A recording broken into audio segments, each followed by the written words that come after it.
Baiklah, kami dari kelompok 2 akan menyampaikan materi tentang konsep uji validitas dan reliabilitas dalam penelitian, di mana kami beranggotakan Aurelia Wilda Syahdina, Nur Basita, Nur Intan Ratuloli, Muhammad Nur Zaman, Muhammad Divan Al-Rizki, dan Rangga Setiawandoni. Tujuan utama dari materi ini adalah agar kita bisa mengenali apa arti validitas dan reliabilitas secara teori dan praktek, serta tahu kenapa penting banget dilakukan pengujian instrumen sebelum penelitian dilanjutkan ke tahap analisis data. Nah, dalam dunia penelitian, kita tidak bisa sembarangan langsung menggunakan kuesioner, skala, atau instrumen pengukuran lainnya dalam penelitian kita. Perlu ada pengujian terhadap suatu instrumen. Pengujian ini penting karena instrumen yang tidak valid dan tidak reliable akan menghasilkan data yang tidak akurat dan menyesatkan. Bisa jadi salah arah atau tidak sesuai dengan apa yang kita inginkan dan apa yang kita perlukan, sehingga perlu adanya pengujian suatu instrumen, yaitu uji validitas dan reliabilitas agar kualitas data yang dihasilkan dapat dipercaya. Nah, di sini ada teori menurut ahli. Menurut Ibnu Hajar tahun 1996, kualitas instrumen penelitian ditentukan oleh dua kriteria utama, validitas dan reliabilitas. Kita masuk ke validitas. Validitas adalah seberapa tepat alat ukur kita. Misalnya, kamu membuat kuesioner untuk mengukur tingkat stres pada mahasiswa. Namun, jika pertanyaan yang kamu ajukan justru berkaitan dengan gaya belajar, maka alat itu tidak valid. Karena tidak sesuai dengan apa yang ingin kamu ukur, yaitu tingkat stres. Gaya belajar kurang relevan untuk mengukur tingkat stres mahasiswa. Jadi, validitas menekankan pada ketepatan antara alat ukur yang benar-benar ingin diteliti. Menurut Sugiono 2015, validitas menunjukkan sejauh mana data yang diperoleh mencerminkan variabel yang diukur. Selanjutnya, reliabilitas. Kalau validitas itu soal ketepatan, maka reliabilitas adalah soal konsistensi. Nah, kita anggap sebuah instrumennya adalah penggaris. Misalnya kamu ukur tinggi badan pakai penggaris. Kalau hasilnya selalu berbeda padahal orangnya sama, berarti penggaris itu tidak reliable. Ini juga sama seperti instrumen. Menurut Sugiono 2015, reliabilitas adalah tingkat konsistensi suatu instrumen dalam mengukur objek yang sama pada waktu yang berbeda. Kenapa instrumen kita perlu diuji? Gunanya itu untuk menjamin data akurat. Yang kedua, supaya hasil penelitian valid dan bisa dipercaya. Dan yang ketiga, itu menghindari bias dan kesalahan. Uji validitas dan reliabilitas ini bukan cuma formalitas. Kalau alat ukurmu nggak valid, data yang kamu hasilkan bisa menyesatkan. Kalau nggak reliable, datamu bisa berubah-ubah dan nggak bisa diandalkan. Jadi, ini adalah langkah wajib sebelum kamu masuk ke tahap analisis.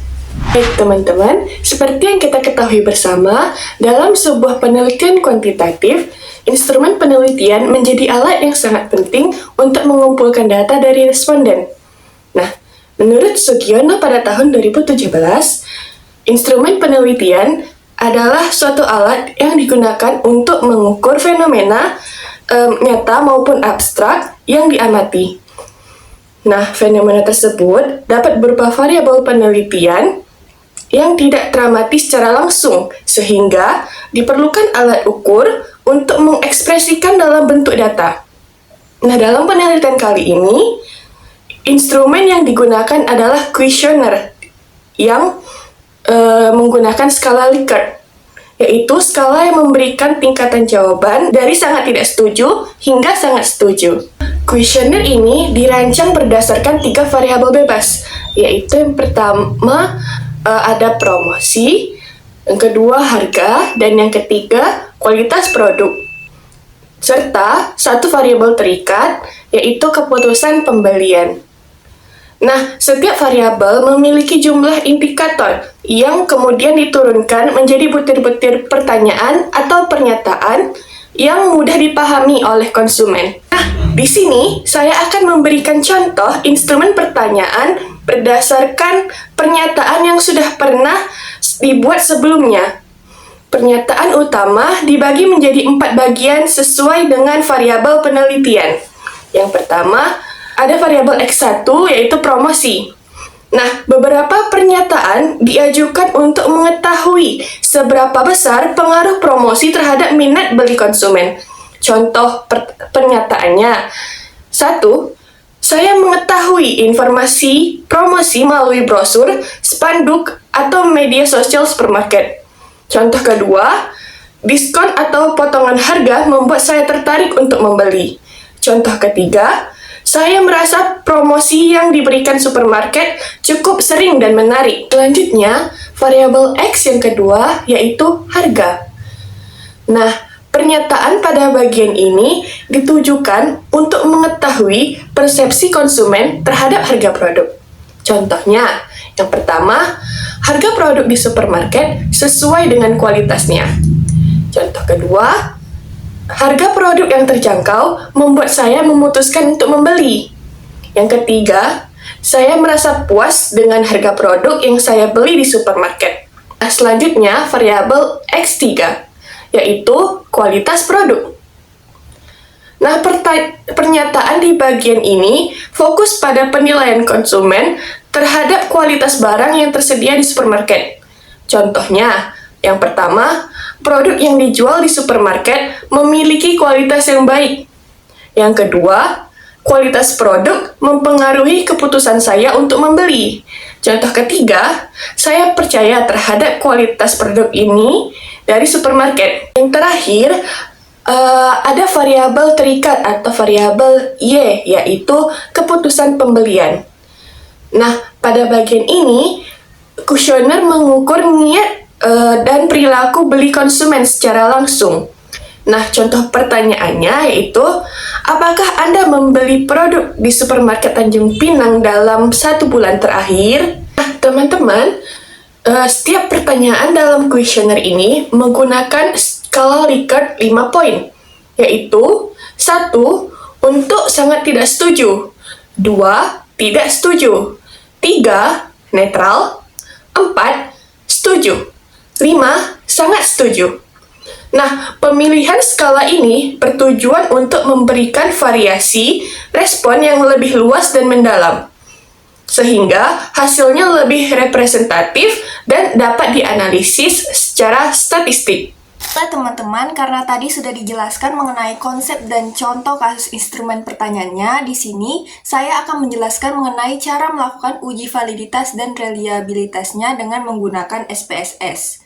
Nah, pertama-tama, hal yang perlu saya persiapkan adalah aplikasi IBM Statistik SPS-nya, di mana di sini saya menggunakan SPSS pada versi yang 31.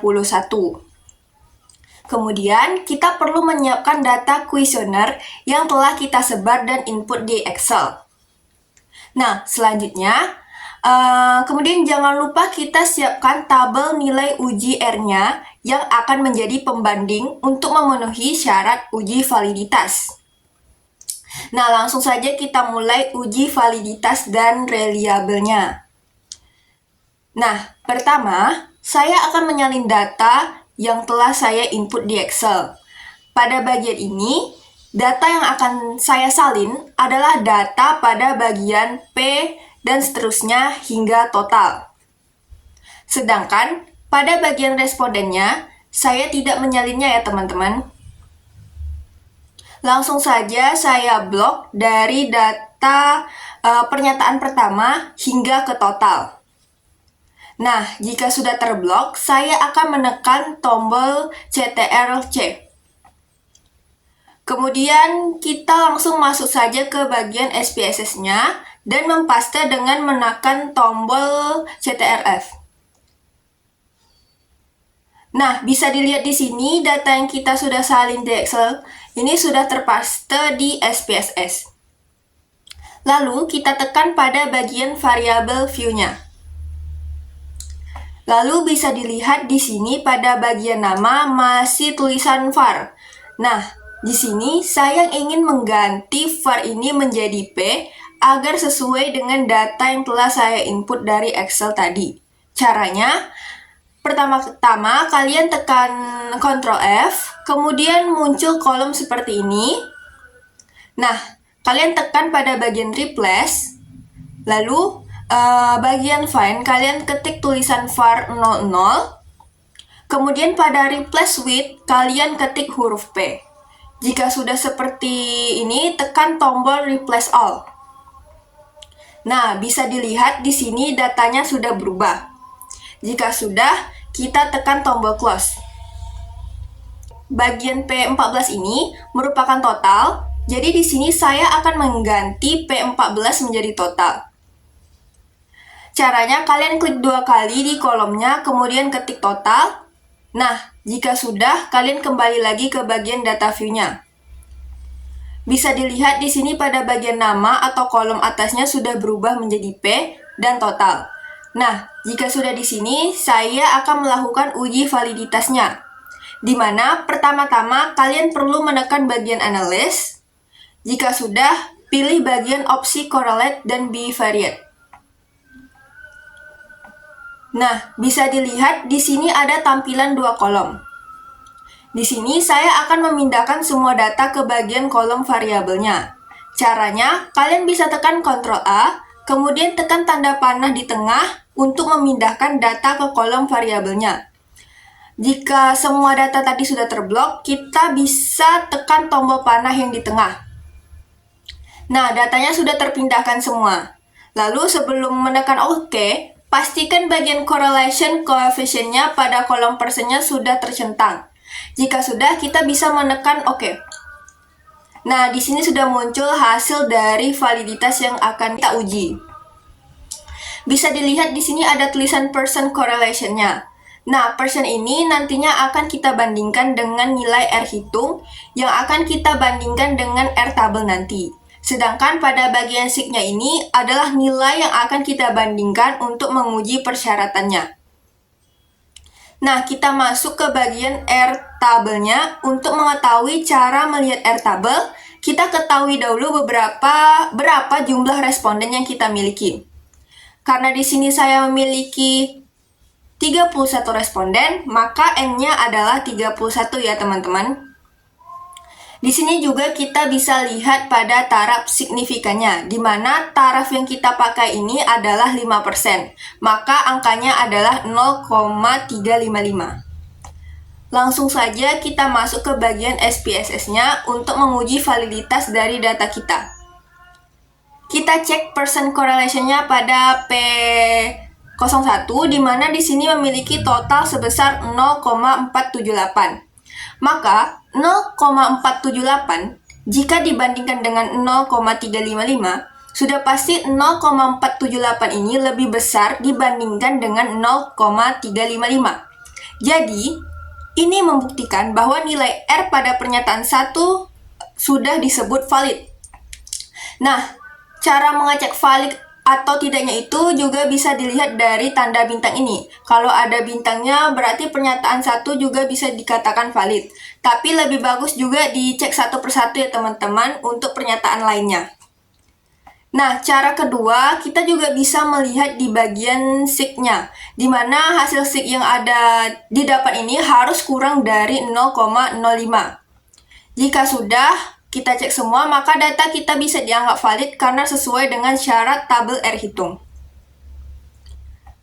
Selanjutnya kita kembali ke data awal di SPSS tadi. Nah, pada data view-nya, di sini saya ingin melakukan uji reliabilitasnya. Caranya, kalian tekan analysis, kemudian tekan scale, pilih opsi reliable analysis, lalu di sini muncul 2 kolom seperti tadi. Kemudian kita akan memblok semua datanya, tekan Ctrl A, dan di sini saya tidak akan menginput total untuk dianalisis. Caranya, kita tahan tombol Ctrl, lalu tekan total. Nah, jika sudah, pindahkan data ke kolom item. Nah, jika sudah dipindahkan, kita pilih statistik, lalu pilih opsi scale if item delete. Dan pastikan modelnya sudah alpha, kemudian tekan OK. Nah, ini sudah muncul outputnya dari uji reliabilitasnya. Diketahui bahwa suatu instrumen dapat dikatakan reliable jika nilai Cronbach's alpha-nya di atas atau lebih dari 0,6. Kita langsung saja lihat di reliability statistiknya, di mana di sini ada nilai Cronbach's alpha-nya. Kemudian ada end of items, di mana end of items ini adalah jumlah pertanyaan atau kuesioner yang kita tanyakan, yaitu 13. Nah, bisa dilihat di sini nilai Chrome Base apa-nya adalah 0,863. Maka, 0,863 lebih besar dibandingkan dengan 0,6.